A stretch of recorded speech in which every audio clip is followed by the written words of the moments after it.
Si vous pensez à rejoindre la foule MAGA, sachez que l'adoption du 2 poids 2 mesures est pratiquement l'exigence numéro 1. C'est toute l'affaire avec MAGA, et nous le voyons se dérouler en ce moment avec les soi-disant partisans de la loi et l'ordre qui prétendent soutenir la police, ces mêmes personnes qui ont laissé ces 500 émeutiers agresseurs de policiers en liberté, s'en prennent maintenant au système judiciaire même qu'ils prétendent respecter. Ils se présentent comme le parti qui défend la loi et l'ordre et veut que les criminels soient punis, jusqu'à ce que ce soit leurs propres partisans qui enfreignent ces lois, et Trump continue de violer quotidiennement les règles d'immigration tout en nidulant les procédures légales appropriées. Jamie Raskin a dénoncé cela, en se concentrant particulièrement sur Jim Jordan, qui a défendu toutes ces attaques contre nos tribunaux. Jamie l'a effectivement fait taire lors d'une audience au Congrès. Nous allons aborder tout cela, mais d'abord, pourriez-vous s'il vous plaît aimer cette vidéo? Et si vous appréciez notre chaîne et ne l'avez pas déjà fait, cliquez sur s'abonner signifierait beaucoup pour moi. Cela nous aide vraiment. Avant de pouvoir parler de Jamie Raskin, malheureusement nous devons écouter Jim Jordan dans ce clip juste ici. This is the fundamental question.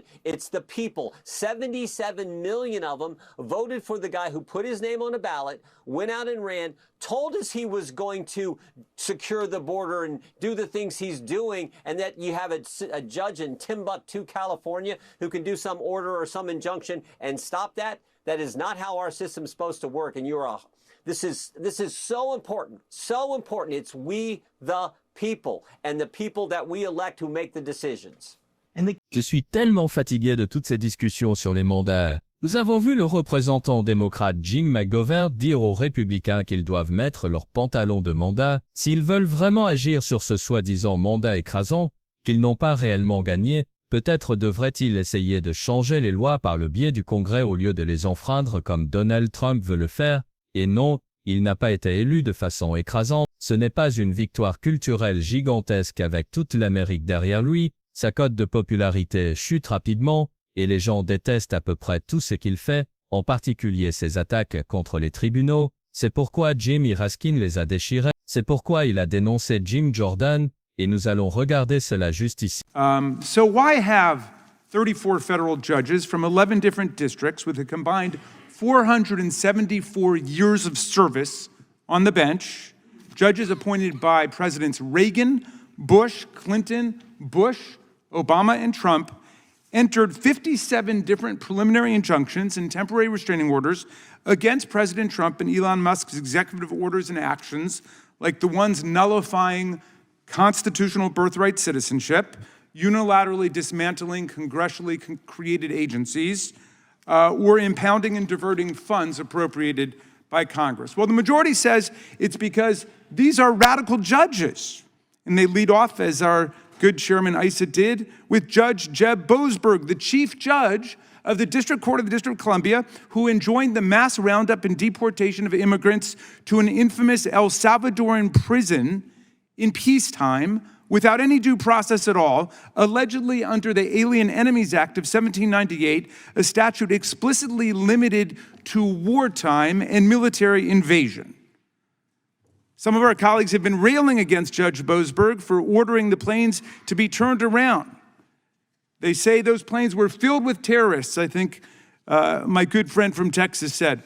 Well, here's one person of many who wasn't a terrorist on that flight or a gangbanger. His name's Kilmer Garcia. He's a Marylander married to a U.S. citizen who has a 5-year-old son with autism. And he went to pick up his son, but he was picked up first by ICE. And then he was shackled and put on that airplane and shipped off to the torturers of El Salvador without ever having the benefit of those two most beautiful words in the English language, due process. He never saw a judge. Nobody ever told him what he was being charged for. Nobody ever told him that there were any charges against him. And he was sent to a mega prison run by the self-proclaimed dictator of El Salvador. And yesterday, you know what happened, Mr. Chairman? The Trump administration admitted that it had made a mistake. He was not actually a gangbanger. He was not a criminal. It was all a mistake. If there'd been due process, maybe that would have been determined, but there wasn't. but they put him on that plane and he's El Salvador. Well, all's well that ends well, right? No. The administration says there's nothing they can do about it now because he's no longer in U.S. custody. This guy who lives in my state, married to a U.S. citizen, with citizen children, he's stuck with the dictator of El Salvador. Well,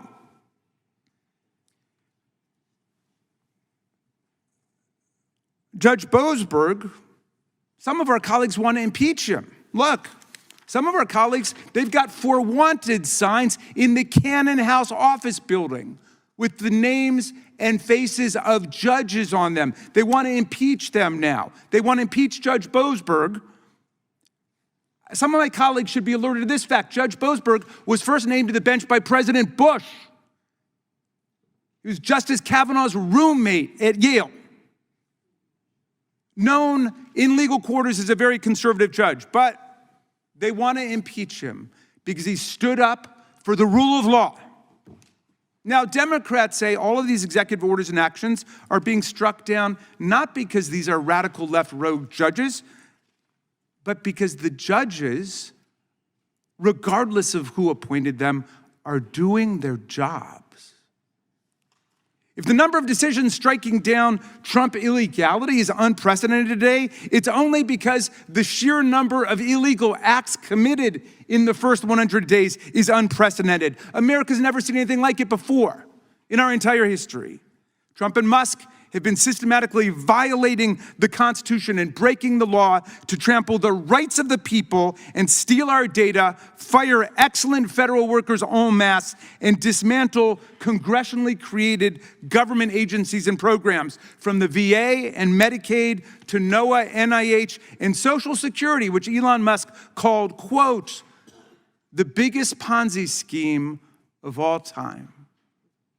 When brave Americans go to court to defend themselves against the President of the United States and the richest man in the world, these judges from across the political spectrum are showing up to work, and they're showing America why we have an independent judiciary.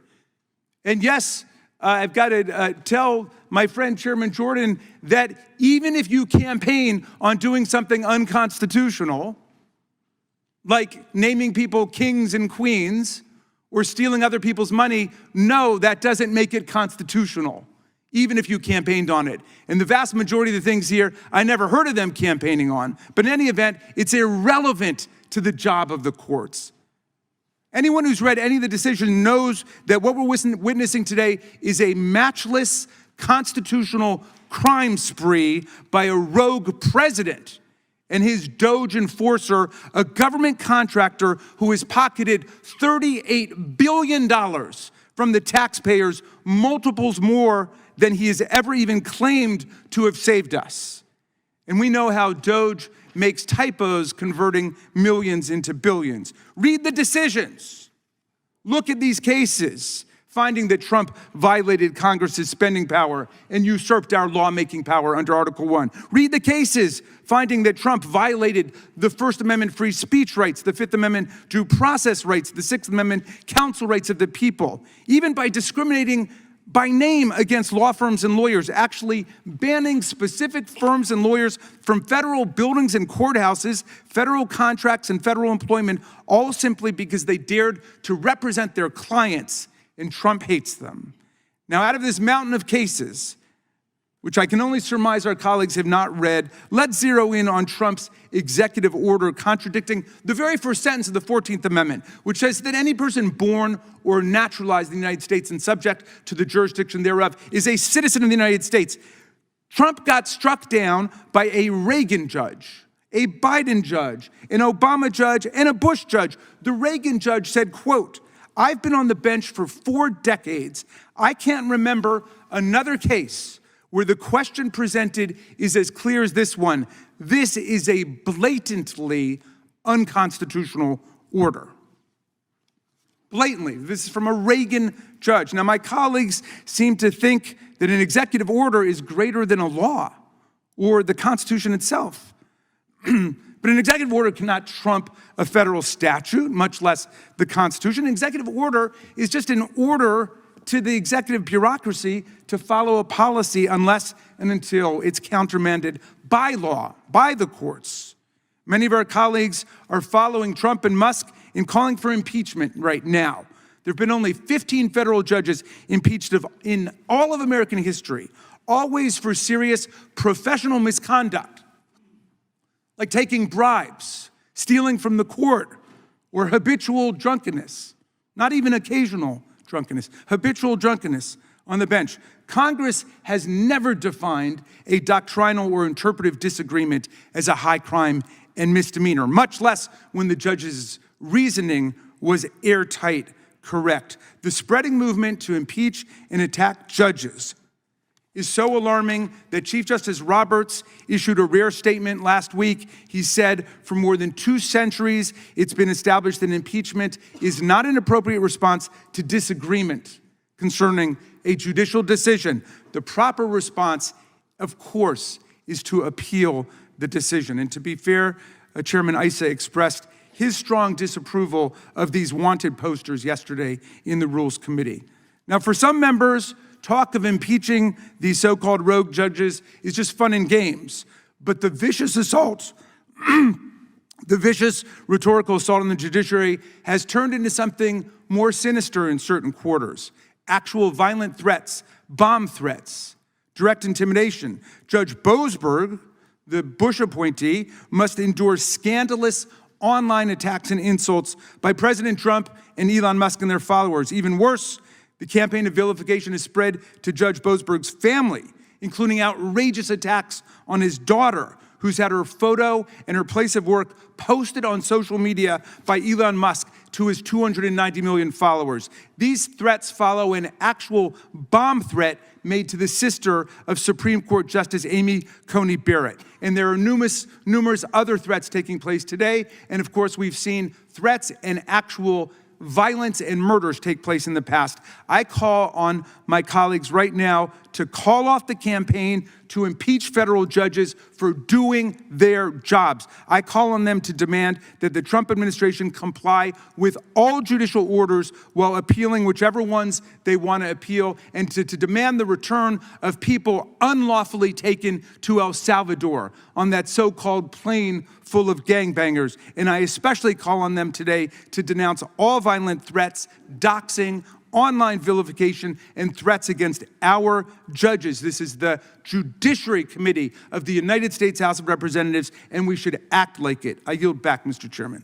Pour revenir en arrière, Monsieur le Président, cette attaque contre nos tribunaux n'est qu'une étape supplémentaire dans le plan en cours de MAGA pour déchirer notre gouvernement autant que possible. Ça a toujours été leur objectif et c'est exactement ce sur quoi ils travaillent en ce moment. Ils ciblent chaque institution parce qu'ils veulent que les gens perdent confiance dans le gouvernement en général. Pourquoi? Pour qu'ils puissent tout privatiser, donner des réductions d'impôts aux milliardaires et s'assurer qu'ils peuvent opérer non seulement en dehors de la loi, mais sans aucune loi du tout. Donald Trump a ouvertement déclaré qu'il voulait être un dictateur dès le premier jour. Et chaque jour, il pousse ce plan encore plus loin. C'est pourquoi nous devons en parler, c'est exactement ce que nous faisons sur cette émission. Si vous voulez soutenir cet effort, vous pouvez cliquer sur le bouton d'abonnement et laisser un like sur cette vidéo, et si vous avez regardé jusqu'à la fin, déposez un cœur bleu dans les commentaires. Jusqu'à la prochaine fois, à bientôt.